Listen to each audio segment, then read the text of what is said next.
Hello Prema, কেমন আছো তুমি? ভালো। আরে তুমি তো আমাকে ভুলেই গেছো। একদমই ভুলি নাই। আচ্ছা শোনো, কাল শুক্রবার আমার বার্থডে, তুমি ইমন ভাইকে নিয়ে কিন্তু প্লিজ আসবা। অবশ্যই আসবো। কে প্রেমা? হ্যাঁ, আসলে কাল ওর বার্থডে, আমাকে ইনভাইট করেছে। তুমি কিন্তু যাবা। প্লিজ না। কেন? সবাই তোমাকে খারাপ ছেলে ভাবে এই জন্য? কিন্তু তুমি তো এখন ভালো হয়ে যাচ্ছ। যেদিন পুরো দুনিয়া জানবে আমি ভালো গেছি সেদিন তোমাকে নিয়ে সবার বাসায় বাসা করে বেড়াবো।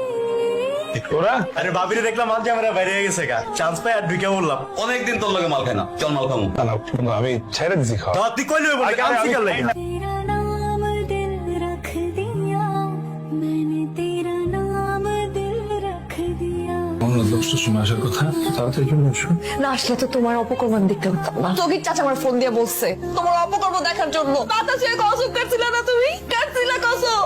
এই সংসারে তুমি নেশার আসর বসাইছো, এই সংসার আমি